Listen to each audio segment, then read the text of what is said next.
I figured the first thing I would do, because it's all about moons, is to say that the Earth has 1 moon, Mars has 2, oh, listen, Deus. Jupiter has 79. Oh. I don't know them all. I have Europa, Ganymede, Callisto, and Métis, and I don't know how many Saturn has. So it's just 50 years, so I figured I'd just put some. And what's the name of our moon? The. we don't get creative with our names. I thought I would read to you a couple poems, and one of them I have an Instagram image for, and because I don't want to hold my computer, I'm going to set this up so that it's here. I hope that's the smartest way to do it. I hope. It's a short one, and I wrote this just a couple days ago. And it's called Just a Little Crazy, and actually, that's a photo that John took of the moon. Well, that's it. It was a cover of a Scars book, so I was like, oh, pieces. It's called Just a Little Crazy. If people get crazy during the full moon, it's only because the full moon is just so much brighter to us Earthlings. For the moon's surface, reflectiveness, all rough, textured, causes the full moon to be 6 times brighter than the half moon. Is that why we love the moonlight so? And when the moon is full and we bask in that moonlight, why is it so wrong if we all just want to get a little crazy?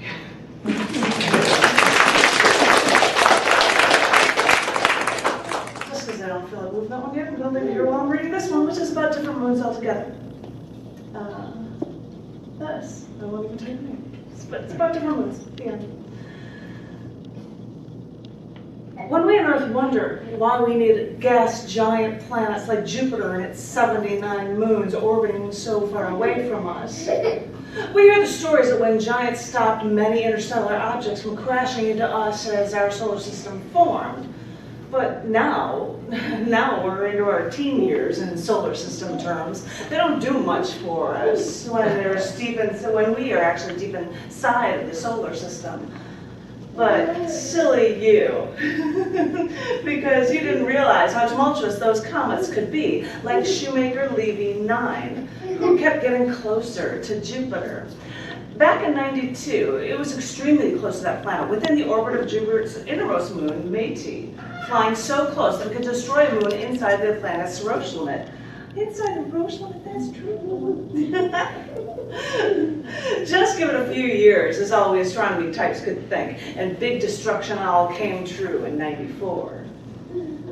People make guesses. Well, what if an interstellar body was on a crash course with Earth? Well, we'd have to try to move its orbit, because blowing it up in space would only lead to tiny, tiny fragments, many of them hitting the Earth instead. And this is exactly what the astronomy world saw with Jupiter's gravitational pull. As Shoemaker-Levy 9 got too close, Jupiter actually tore the comet into 21 pieces, raining down into many collisions with this gas giant. Some astronomers even wondered if the collisions would affect the Io torus, the torus of high-energy particles that actually connected Jupiter with Io. Of course, we're talking about the volcanic moon Io. We're in love with learning about moons. We can't help it. We love gas giants, but we can't help but love learning about moons. How can they function where they are? How can some be so Earth-like in the early solar system? We've seen that even mass comet collisions didn't destroy the moons of Jupiter, but we'll keep watching. Jupiter is a cosmic vacuum cleaner of our solar system, but this near equivalent of a second sun manages to keep 3 times as many moons orbiting as it does our suns with our planets. In mythology, Io was a priestess who became one of Zeus's lovers, which is fitting when Jupiter is the counterpart of the mythical Greek Zeus, and Jupiter has so many loyal moons. Ancient Greece called Jupiter Pantheon, or shining one, or blazing star, because Jupiter's orbiting moons are as intricate as all of the planets to us.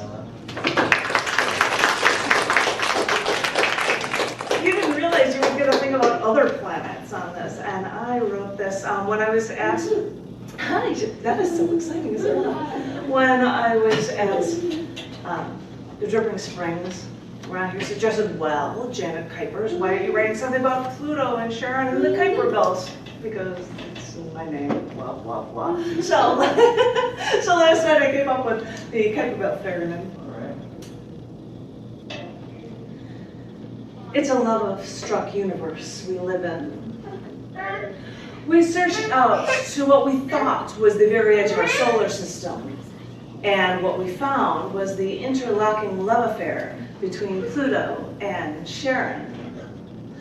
I know, Pluto was demoted from planetary status August 2404. It's a dwarf planet now, a member of the infamous Kuiper Belt.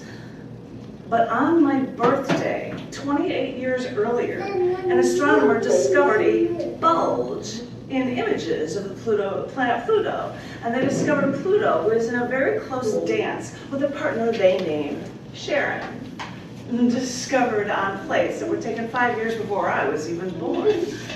Astronomers wanted to name their newfound moon something more catching than their usual lengthy string of digits. So the astronaut/discoverer suggested Charon because it sounded like a nickname for the discoverer's wife. But when Pluto in mythology is defined as the Roman god for death, Hades, the astronomers laughed at the coincidence that Charon is a Greek mythological figure for the ferryman for the dead. So now, how closely does Pluto now intermingle with Charon, especially when Charon is just so large when compared to Pluto that they actually share a center of gravity not in Pluto, but between them. You see, I told you there's something about this dance these two remain locked in together.